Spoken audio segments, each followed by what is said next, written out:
Hello friends, welcome to Surface Chemistry lecture number 6. तो last video आमे कौन पढ़ी थिले? लास्ट वीडियो आमे पढ़ी थिले कि कैटलिस्ट रेट ऑफ रिएक्शन को केमती अफेक्ट करूची, बढ़ाउची कि कमाउची, ताको नै कि आमे दुई भाग रे ताको डिवाइड करूछु। गोटे हला पॉजिटिव कैटलिस्ट, गोटे हला नेगेटिव कैटलिस्ट। ता सहित आमे promoter, poison, auto catalysis, induce catalysis ए सब फेनोमेना कौन से विषय रे जानि थिले। ए लेक्चर रे आमे कौन पढ़िबा? कैटालिस्ट आउ रिएक्टेंट को फेज रे अछंती ताको नै कि आमे कैटालिसिस प्रोसेस को दुई भाग रे डिवाइड करछु, होमोजेनियस आउ हेटेरोजेनियस कैटालिसिस। ए लेक्चर रे आमे ता विषय रे पढ़िबा। होमो माने कोन ना? होमो माने होची हमर समान गोटे फेज रे थिबे। हेटेरो माने कोन? अलगा अलगा फेज रे थिबे। फर्स्ट जानि रखो फेज कोन? मो भाबुची समस्त जानि थिबो, तथापि मो कहि दउची फेज हमर तीन प्रकार, गोटे हला सॉलिड, गोटे हला लिक्विड, गोटे हला गैस। फेज होची को स्टेट रे अछि मैटर, सॉलिड स्टेट रे अछि कि लिक्विड स्टेट रे अछि कि गैस स्टेज रे अछि, से स्टेट टाको हमें फेज बोली कहबा। आउ होमोजेनियस कैटालिसिस कोटा कहबा ना? होमोजेनियस कैटालिसिस सेटा कहबा जेतेबेले हमर रिएक्टेंट हला, जेतेबेले हमर रिएक्टेंट आउ कैटालिस्ट दीटा जाको गोटे फेज रे थिबे हला। जदि हमें रिएक्टेंट नीचु लिक्विड ताले हमर कैटालिस्ट भी लिक्विड फेज रे थिबो।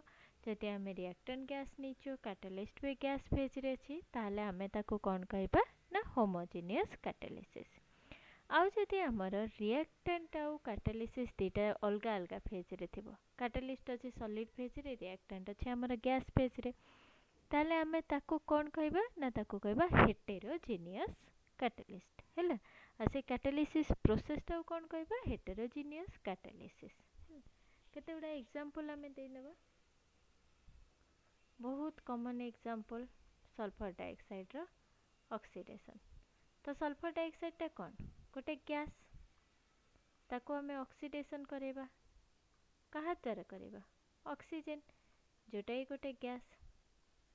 हमको मिलिबो कोन? SO3। एटा भी गोटे गैस, किंतु आकु हमें कंसीडर करू नांती हला। हमें खाली कोन कंसीडर करचंती? रिएक्टेंट आउ कैटालिस्ट। कैटालिस्ट हमें एटी कोन यूज करू? NO, नाइट्रस ऑक्साइड, जोटा भी गोटे गैस हला। तो रिएक्टेंट अछंती हमर एठी SO2O2, जोटा ही गैस फेज रे अछंती, आउ हमर कैटालिस्ट जोटा यूज करूछु सेठी हमर नाइट्रस ऑक्साइड एठी, एटा भी हमर गैस फेज रे अछि। जेहेतु तीनटा जाक गैस फेज रे अछंती, एटा कोन कहबा? हमें होमोजेनियस कहबा, होमोजेनियस कैटालिसिस। SO3 भी एठी गैस फेज रे अछि, किंतु हमें SO3 टा कंसीडर करूना, कने रिएक्शन हबा आगुरु सिस्टम टा कोन हमें सेटा को देखो हला। एटा गोटे एग्जांपल हे गेला। आउ गोटे एग्जांपल हबे नबा। तुम बहुत गुडे एग्जांपल पाई परिबो, तुम बहुत गुडे एग्जांपल को पढ़िबार चेष्टा करिवो, माने बुझिबार चेष्टा करिवो। बहुत बही अछि हमर। हमें एठी आउ गोटे एग्जांपल नै जिबा, हाइड्रोलिसिस ऑफ शुगर। तो शुगर को हमें कोन केमिकल फार्मूला शुगर रे जानि चंती? शुगर रे हमर कोन थाए? ऑर्गेनिक कंपाउंड, कार्बन, हाइड्रोजन और ऑक्सीजन थाए। कार्बन केतेटा थाए? 12 टा थाए। हाइड्रोजन केतेटा थाए? 22 टा थाए। 12 22 और ऑक्सीजन केतेटा थाए? 11 टा। आर हाइड्रोलिसिस करबा। हाइड्रोलिसिस माने आको पानी सहित रिएक्शन करबा, पानी को फेज लिक्विड।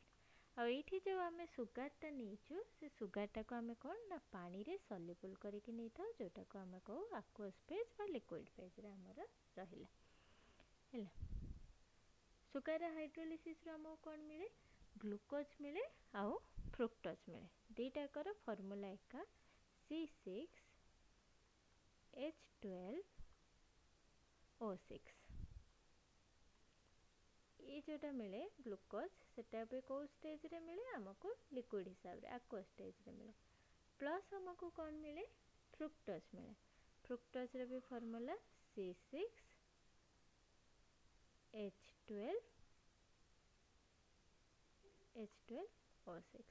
ग्लूकोज और फ्रुक्टोज रो फार्मूला एका, किंतु से माने कोन रे डिफरेंट एटा तुम्हें ऑर्गेनिक केमिस्ट्री रे पढ़ी थिबो आउ जदी वीडियो देखुछ मते कमेंट करिवो कोन रे डिफरेंट नहले मो कहिबी आ ए जो हाइड्रोलिसिस ऑफ सुगर हमें करूछु सेटा कैटालाइज्ड हुए कहा द्वारा ना एसिड द्वारा कैटालाइज्ड हुए सपोज हमें एठी नेले कोन H2SO4 H2SO4 टा को स्टेज रे नेले हमें लिक्विड स्टेट रे नेले तो एठी हमर जहाँ रिएक्टेंट थिला हमर सुगर सेटा हमर एक्वस फेज रे थिला बा लिक्विड फेज रे थिला वाटर तो इटसेल्फ लिक्विड आ जो H2SO4 नेले सेटा भी हमर लिक्विड फेज रे अछि आ पूर्व जो रिएक्शन देखिथिले ऑक्सीडेशन ऑफ SO2 रे सेठी सब गैस फेज रे थिले सेटा भी होमोजेनियस थिला काइना सेठी भी रिएक्टेंट आ कैटालिस्ट फेज गैस ही थिला एठी भी रिएक्टेंट आ कैटालिस्ट फेज अछि हमर लिक्विड तो एटा भी हमर गोटे होमोजेनियस रिएक्शन रा होमोजेनियस कैटालिस्ट रा एग्जांपल तापर नेक्स्ट हमें कोन देखिबा नेक्स्ट देखिबा हेटेरोजेनियस कैटालिसिस रे कोन हुए ना रिएक्टेंट आ कैटालिस्ट जोटा थांती रिएक्टेंट आ कैटालिस्ट सेटा थांती हमर डिफरेंट फेज रे रिएक्टेंट गोटे फेज रे थिबो कैटालिस्ट गोटे फेज रे थिबो एग्जांपल देखि नबा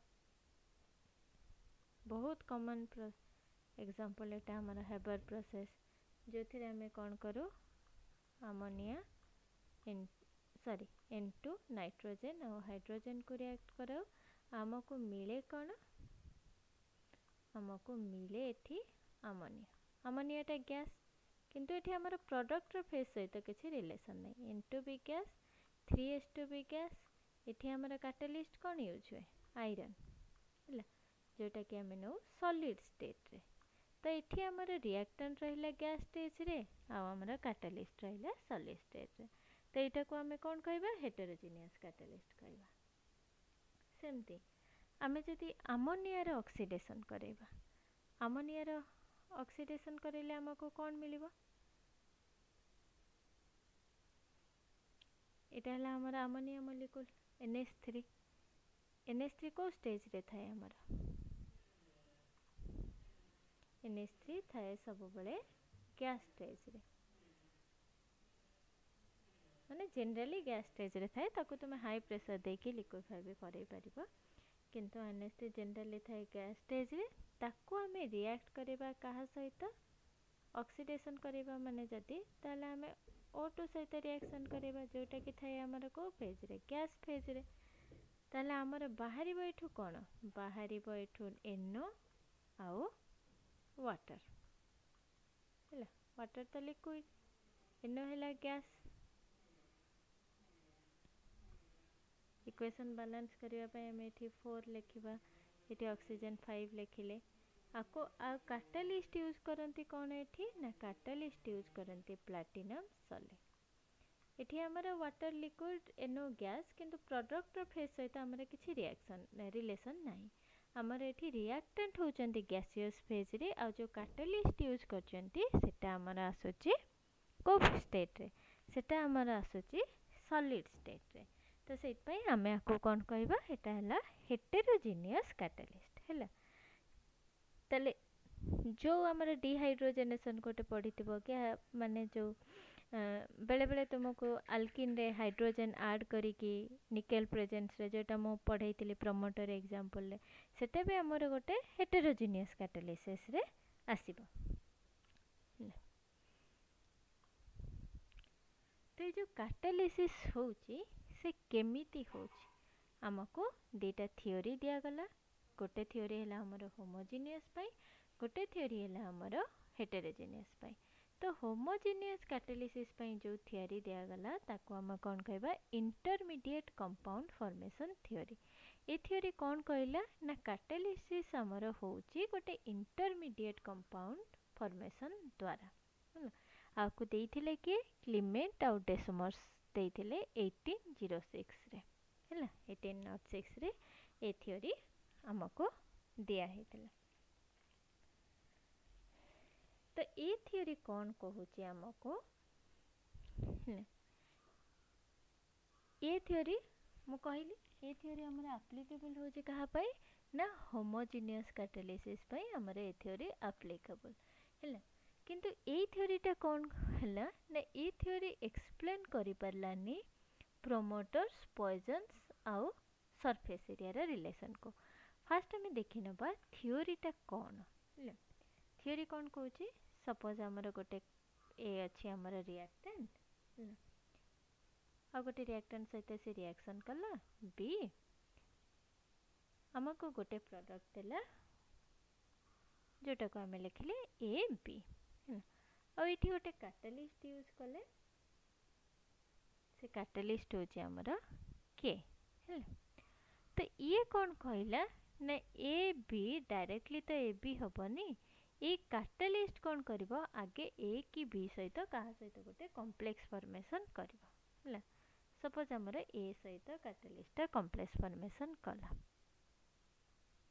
फॉर्मेशन करिकी से गोटे दब कंपाउंड जोटा है ए के एटा को आमे कौन कहबा इंटरमीडिएट कंपाउंड है तापरे ए के कौन करिवो ना ए के बी सहित रिएक्शन करिकी आमर दब कौन ए बी प्लस आमर बाहरी जीवो के तो आमे के को जेमती यूज करूथिले के सेमती बाहरी गला आमे जानि जंदी कैटालिस्ट तार किसी केमिकल कंपोजिशन रे किसी चेंज होनी आमे ताको जेमती नियंती सेमती पाई जांती तो एठी ए थ्योरी कौन कहला ना कैटालिस्ट कौन करूची ना गोटे इंटरमीडिएट कंपाउंड फॉर्मेशन करूची कैटालिस्ट हमर कौन करूची ना गोटे इंटरमीडिएट कंपाउंड फॉर्मेशन करूची आउ से फास्ट जा सहित रिएक्शन करिकी इंटरमीडिएट कंपाउंड फॉर्मेशन कला सेटा हबो हमर स्लो प्रोसेस आ जो इंटरमीडिएट कंपाउंड हमर सेकेंड रिएक्शन सहित जो रिएक्शन सेकेंड रिएक्टेंट सहित जहाँ रिएक्शन करिवो सेटा हमर होची फास्ट प्रोसेस जनरली प्रोसेसटा फास्ट हुए तो आमे कौन जानछंती ना रेट ऑफ रिएक्शन जदि हम काढिबा को हुए जोटा तुमे केमिकल काइनेटिक्स रे पढ़ीथिबो कि मु पढ़ेइबी रेट ऑफ रिएक्शन हमर सबले स्लो रु कढा जाए हैला से रिएक्शन ता फास्ट जाउची कि धीरे जाउची सेटा जदि गोटे रिएक्शन जदि बहुत गुडे स्टेप दे के जाउथिबो आमे स्लो स्टेप को कंसीडर करबा जानिया पई कि से रिएक्शन केते फास्ट अछि कि केते स्लो अछि हैला तो एठी जदि हमर रिएक्शन को रेट लिखिया को पड़िबो आमे कोन लिखिले रेट इज इक्वल टू गोटे कांस्टेंट नबा जेटा के हमें रेट कांस्टेंट कहबा आ स्लो स्टेप रे जो जो रिएक्टेंट थिबो स्लो स्टेप रे को रिएक्टेंट अछि ए आउ के तो ये थ्योरी कौन कहला ना रिएक्शन फास्ट जीवो कि स्लो जीवो सेटा कैटालिस्ट ऊपर हमर डिपेंड करूछ आ कैटालिस्ट कौन करछि ना फास्ट गोटे इंटरमीडिएट कंपाउंड फॉर्मेशन करछि जो इंटरमीडिएट कंपाउंड ता फॉर्म बा स्लो हैला आ तापर से इंटरमीडिएट कंपाउंड सेकेंड कंपाउंड सहित बहुत सहज रिएक्शन करि परबो आ ए बी प्लस के दबो हैला तो ए जदि बी सहित डायरेक्टली रिएक्शन करि पारुनी आमे गोटे कैटालिस्ट चूज करबा जोटा कि ए सहित रिएक्शन करि नेला आ ए के जो कंपाउंड दबो तार टेंडेंसी थिबो कि से हमर सेकेंड कंपाउंड सहित रिएक्शन करि पारिबो हैला गोटे टेंडेंसी थिबो एबे हम गोटे एग्जांपल देखि नबा कि एटा को जगह रे होछि एटा जनरली को जगह रे हुए ना जनरली एटा हुए हमर होमोजेनियस जोठी हम रिएक्शन करू दीटा का हमर कैटालिसिस और रिएक्टेंट जोठी सेम फेज रे थांती सेठी जनरली हमें कोन करू ना ए थ्योरीटा को अप्लाई करू तबे हम गोटे एग्जांपल देखिबा हमें ऑलरेडी देखि चंती एग्जांपलटा एग्जांपल कौन सल्फर डाइऑक्साइड रो ऑक्सीडेशन सल्फर डाइऑक्साइड है गोटे गैस प्लस O2 है हमर गोटे गैस जोटा कि रिएक्शन टा हुए कहा प्रेजेंस रे NO जोटा कि हमर गोटे गैस आ हमको ये दिए कौन सल्फर डाइऑक्साइड एटा भी गोटे गैस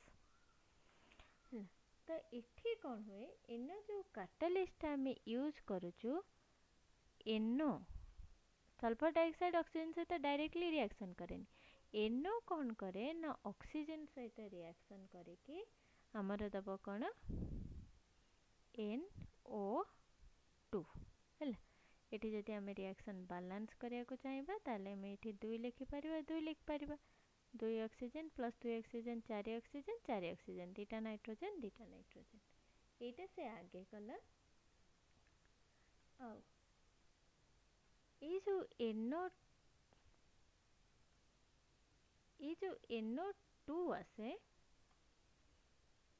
ହେଲା, ସେ NO2 ଟା କ'ଣ କରେ ନା ଅକ୍ସିଜେନ୍ ସହିତ NO ଟା ରିଆକ୍ସନ୍ କରିନି, ବଳିଲା କ'ଣ SO2 ସହିତ ରିଆକ୍ସନ୍ କରିକି ଦିଏ ଆମର କ'ଣ ନା SO3 ପ୍ଲସ୍ ଆମର NO ହେଲା। ତ ଏଇଭଳିଆ କ'ଣ ହୁଏ ନା ଆମର ରିଆକ୍ସନ୍ଟା ହେଇଯାଏ। ଆମେ NO ନେଇଥିଲୁ, ଆମେ NO ପାଇଗଲୁ ହେଲା।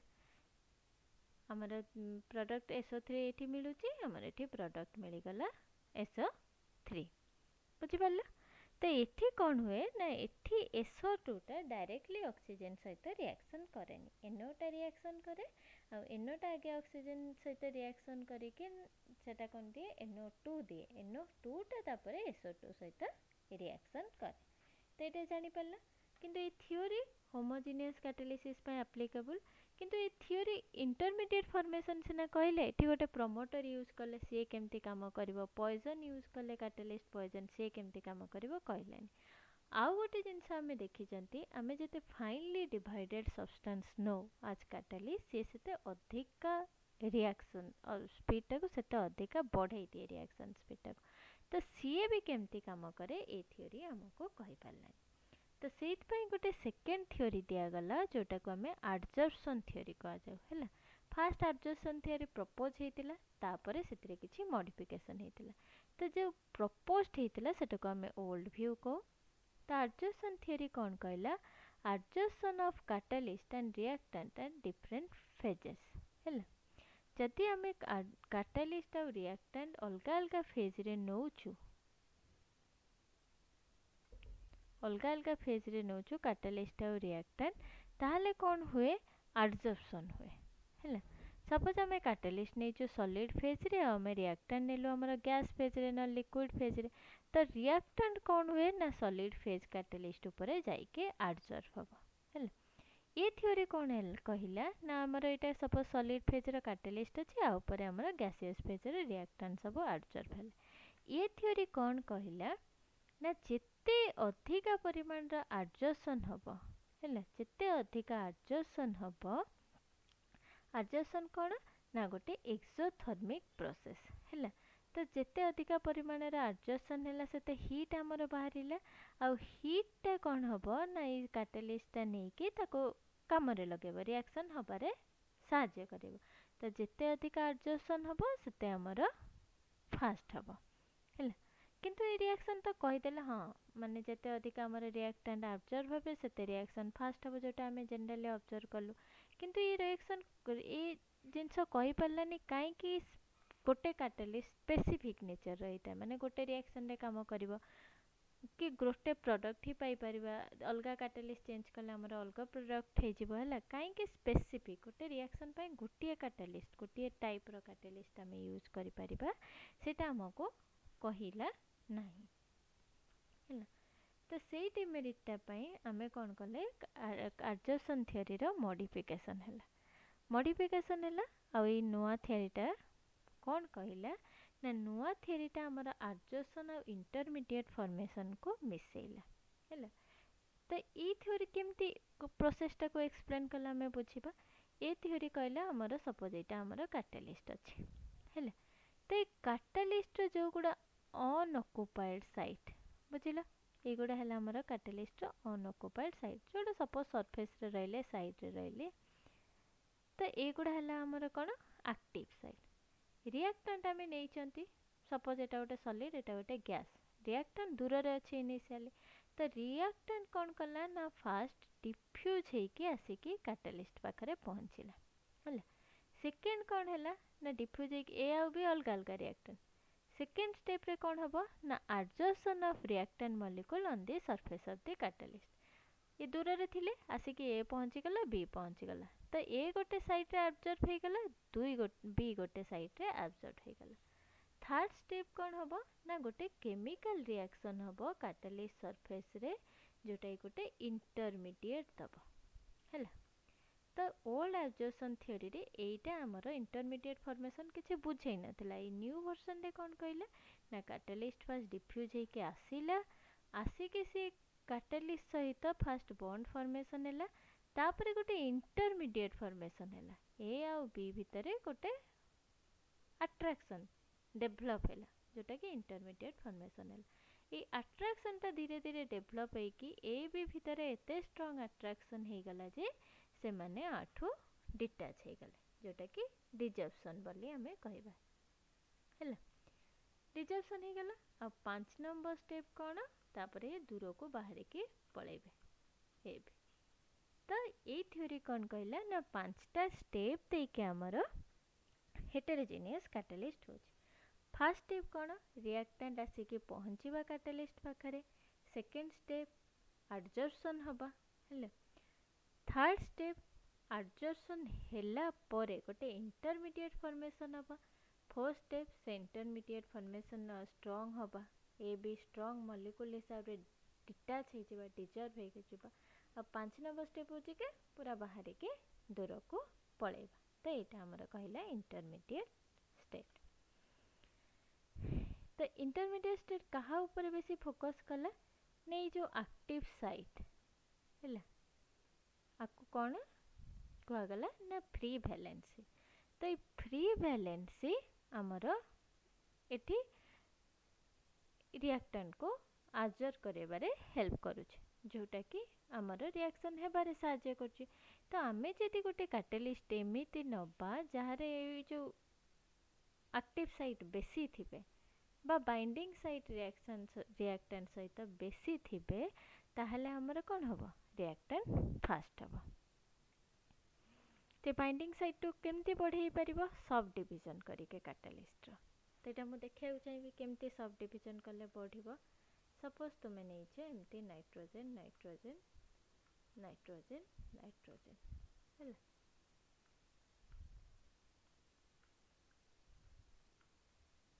एटा हमें नहीं चाहते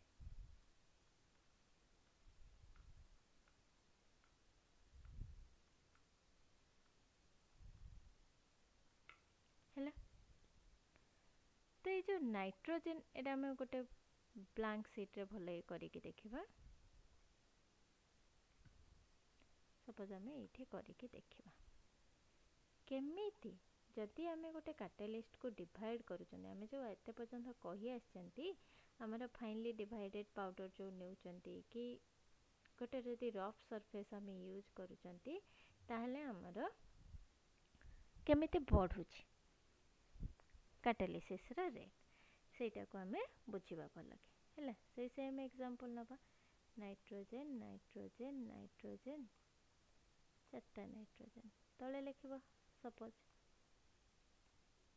गोटे एग्जांपल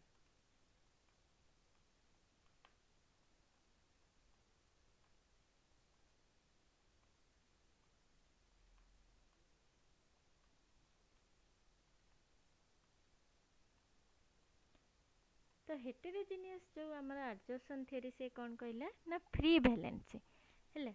नाइट्रोजन सहित एपटे तो ये दुटा बॉन्ड सहित नाइट्रोजन नाइट्रोजन कनेक्ट अछंती किंतु ए बॉन्ड गुडा सहित किछि नांती तो एगुडा को हमें कौन कहबा फ्री वैलेंसी। ए फ्री वैलेंसी रे आसे कि हमर रिएक्टेंट बाइंड होंती आ हमर कैटालिसिस हुए। तो कौन ना जेते अधिक नंबर फ्री वैलेंसी हबो सेते हमर कैटालिसिस प्रोसेस टा फास्ट हबो। तो फास्ट जिनस केमिति फ्री वैलेंसी बढ़ुची फास्ट जिनस होची कि आमे जेतेबेले कैटालिस्ट रे भांगुछु बा पाउडर कर दउछु सेतेबेले हमर फ्री वैलेंसी बढ़ुची।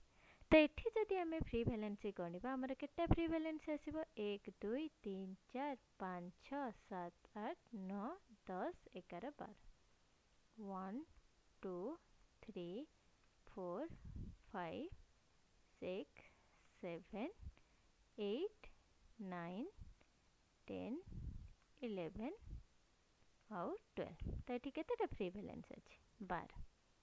एबे हमें कौन करिबा ना एटा को मझिरो भांगी देले हैला।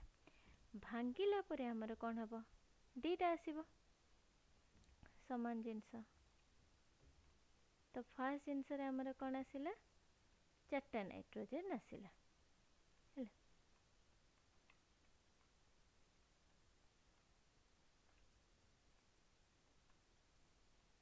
और सेकेंड भी ये आसब तो ये आमर केतेटा रहिला फ्री वैलेंसी साइड 1 2 3 4 5 6 7 8 है तो यही पार्टरे रहिला 8टा यही पार्टरे केटा रहिबो 8 तो 8 प्लस 8 केते हैला 16 एठी होतिला हमर 12 किंतु आमे जते भांगुचंती सेते 16 तो एटा को भी जदी भांगी दबा आउरी तो हमर गोटे रे केते हबो सपोज आमे दीटा रे भांगिले हमर 16टा आसला बर्तमान आमे तीनटा भांगिबा तीनटा कोठी कोठी भांगिबा ना एटा गोटे भांगिले एटा गोटे भांगिले आउ एटा गोटे भांगिले जदी आमे तीनटा भांगी दउचंती ताहले हमर केते 1 2 3 4 दीटा नाइट्रोजन लेखा 4टा हमको मिली जिवो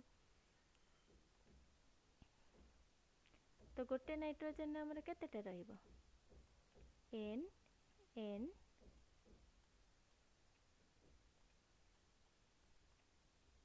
गोटे नाइट्रोजन हमर रहला 1 2 3 4 5 6टा आमे जेतोले 4टा रे जाको भांगी देले माने तीनटा जगह रे ब्रेक कला में केटा पाइले 4टा दीटा नाइट्रोजन लेखा 4टा सेगमेंट हमें पाइले गोटे सेगमेंट रे रहला 6टा ताले 4टा सेगमेंट रे केते रहइबो 24टा जोटारे इनिशियली थिला 12 सेटारे हमको मिलला 24 तो आमे जते कैटलिस्ट को भांगी भांगी भांगी भांगी जीवा हमरो एक्टिव साइट सेते बढ़ी बढ़ी जीवो एटा हमें जानि पाले एबे हमें आउ गोटे उपाय देखिबा हमरो एक्टिव साइट को बढ़ाई पारा सेम जिनस हमें ड्रॉ करिबा किंतु हमें देखिबा हम जो रफ सरफेस माने कोन ना से सरफेस रे बहुत क्रैक थिबो सरफेस एते स्मूथ ही नथिबो सेही भलिया सरफेस जति हमें नउचंती ताहले भी हमरो एक्टिव साइट बढ़ुछि तो सेटा केमती हबो सेही सेम जिनस नाइट्रोजन नाइट्रोजन नाइट्रोजन नाइट्रोजन नहीं गले एठी भी नेले नाइट्रोजन नाइट्रोजन नाइट्रोजन नाइट्रोजन आ गोटे लेयर नहीं जा nitrogen nitrogen nitrogen nitrogen 1 2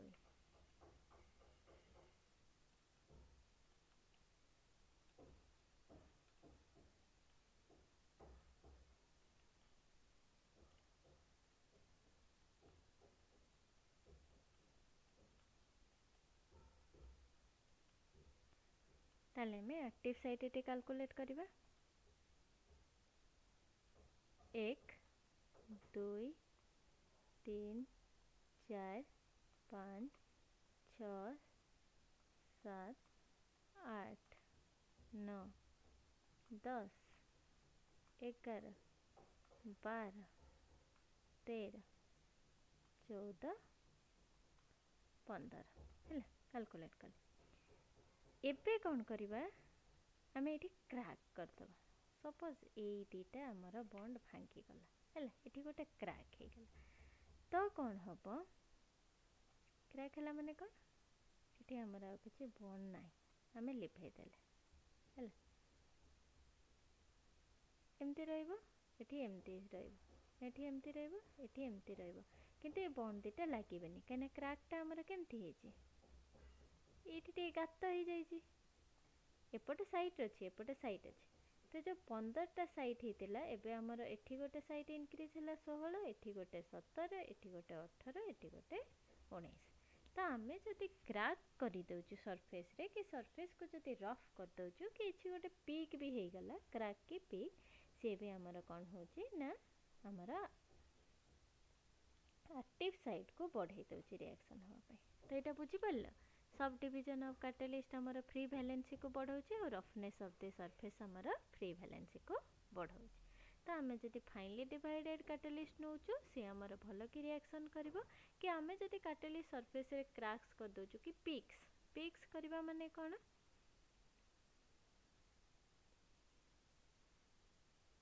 peaks करबा माने होछि जदि एटी क्रैक न करी तुमे एटी गोटे नाइट्रोजन मात्र ऐड करूछ किंतु या सहित बॉन्ड कला एठी हमर आउरी देटा एक्स्ट्रा पिक रहिला माने गात भी रहिबो हैला।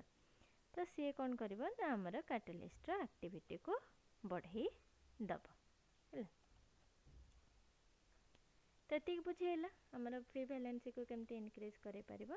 तो एटा तो ए थ्योरीटा हम कौन कहे बुझे पाला ना finally divided state of catalyst more efficient काहे कि ना तार फ्री वैलेंसी अधिक थाए जोटा को हमको fast theory intermediate formation theory बुझे पार नथिला। एटा कहला कि स्पेसिफिक नेचर को भी बुझे देला हैला। काहे ना एठी जो टाइप ऑफ साइट थांती से गोटे टाइप रो साइट बेले बेले गोटे माने गोटे रिएक्टेंट पसंद करे कि एई टाइप रो साइट रे ही से बेसिस भलो के एडजर्व होबा। तो स्पेसिफिक नेचर भी बुझेइला। आ गोटे कोन ना जेतोले डिजर्प्शन हे के पळौछ लास्ट स्टेप हमें कोन देखिले कि डिजर्व हे के पळौछ जेतोले हमर डिजर्प्शन होउची सेतेबेले सरफेस ऑफ द कैटलिस्ट रे किछि चेंज होनी हैला। कैटलिस्ट अनचेंज होउची तो हमें ता कैटलिस्ट को बारंबार यूज करि परिबा। आ एटा हमको बुझेइला कि अल्प परिमाण रे भी हमें जदी कैटलिस्ट नउचंती जेहेतु माने मॉलिक्यूल आसी कि लागुची आ पुनी पळौची सरफेस कैटलिस्ट रो सरफेस पुनी एक्टिव हे जाउची तो अल्प परिमाण रे कैटलिस्ट नै के भी हमें रिएक्शन करि परिबा। आ जेतले मॉलिक्यूलटा एब्जॉर्ब होची एनर्जी ऑफ एब्जॉर्प्शन किछ एब्जॉर्प्शन एनर्जी बाहरुची एक्सोथर्मिक प्रोसेस एब्जॉर्प्शनटा। तो सी कोन करूची ना केते गुडा मॉलिक्यूल को एनर्जी दोची तो एक्टिवेशन एनर्जी को कंपेंसेट करूची बुझे पाछे। तो एटा बुझेला काई रिएक्शन फास्टर रेट रे होची। आ पॉइजन्स ऑफ प्रमोटर रे बिहेवियर भी बुझेला। पॉइजन्स ऑफ प्रमोटर कोन करंती ना ए एक्टिव साइट रे एब्जॉर्ब हे जानते जति एठी हमर प्रमोटर एब्जॉर्ब होउची ताले प्रमोटर रो सरफेस एरिया रे माने एमिति गोटे सरफेस प्रमोटर प्रोवाइड करे जा ऊपर रिएक्टेंट आउरी भलो के एब्जॉर्ब हे परिबे जेटा मु कहितले हैबर प्रोसेस रे से तार को भी बुझेला। पॉइजन को कोन करूची ना पॉइजन जति आसी के एक्टिव साइट रे एब्जॉर्ब हे जाउचंती एमिति गोटे सब्सटेंस होचे जोटा कि रिएक्शन रे हेल्प करबनी किंतु से कोन करला ना कैटलिस्ट रो एक्टिव साइट रे एब्जॉर्ब हे गला। तो हमर कोन हबो सेही केस रे भी हमर रिएक्शन रे रेट कमी जेबो।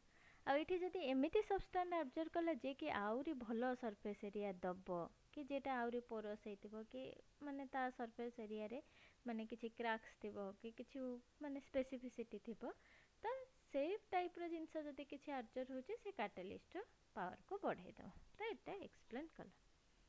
नेक्स्ट हमें कौन पढ़िबा ना सॉलिड फीचर्स रो इंपोर्टेंट फीचर दीटा इंपोर्टेंट फीचर थाए गोटे हला एक्टिविटी आ गोटे इंपोर्टेंट फीचर हला सिलेक्टिविटी।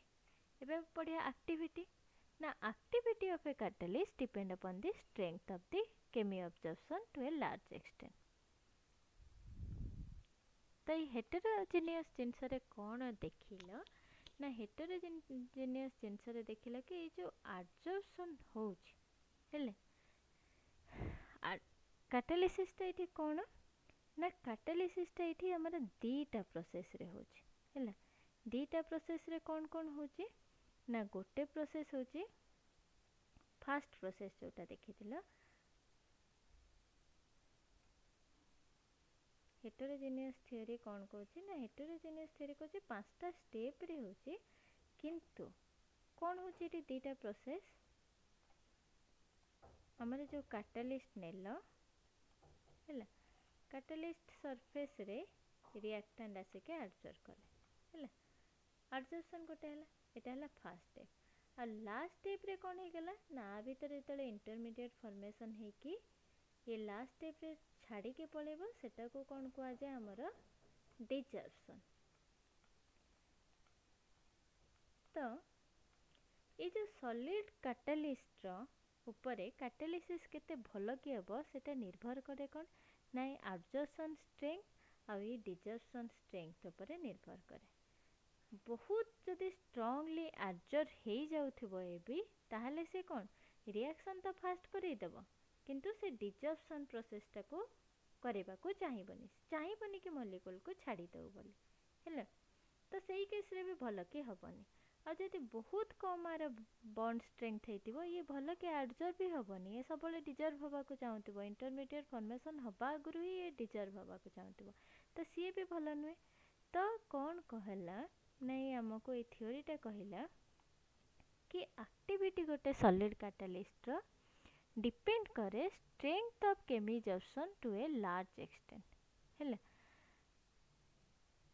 आमको एमिते कैटालिस्ट चूज करिया पड़िबो जोटा कि जार एडजर्सन और डिजर्सन ऑप्टिमम हेतिबो, अति स्ट्रांगली ऑब्जर्व कर नथिबो कि डिजर्व हवा कष्ट हो जाओ कि एते डिजर्व प्रोन हे नथिबो कि रिएक्शन ही हवा को ही दबनी। तो गोटे इंटरमीडिएट स्ट्रेंथ दरकार।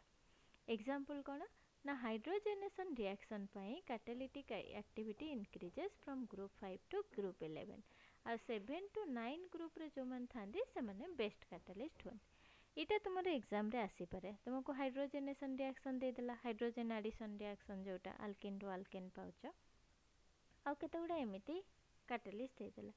तो तुमे इटा जानि छ कि ग्रुप 5 रो ग्रुप 11 को जेतोले जिवो तुमरो कैटालिटिक एक्टिविटी धीरे धीरे इंक्रीज करिक जाय, किंतु बेस्ट दियंती के ना 7 रो 9। तो तुमको गोटे एलिमेंट देछि जे कि 9 ग्रुप रो, गोटे एलिमेंट देछि जे कि 11 कि 12 ग्रुप रो, गोटे एलिमेंट देछि ग्रुप 5 रो। तो से भलो को कैटालिस्ट हबो ना जे 7 9 रे थिबा। तो ए भलिया क्वेश्चन आस पारे। सेकेंड प्रॉपर्टी हैला सिलेक्टिविटी हैला। जदि तुम सेम रिएक्टेंट नौच हैला, selectivity of a catalyst is ability to direct reaction to a yield a particular product. इठी जदि सेम रिएक्टेंट नौच किंतु जदि कैटालिस्ट तुम चेंज कर दउछ ताहले चांस अछि कि तुमरो डिफरेंट प्रोडक्ट फॉर्म हो। केना कैटालिस्ट बहुत सिलेक्टिव हैला।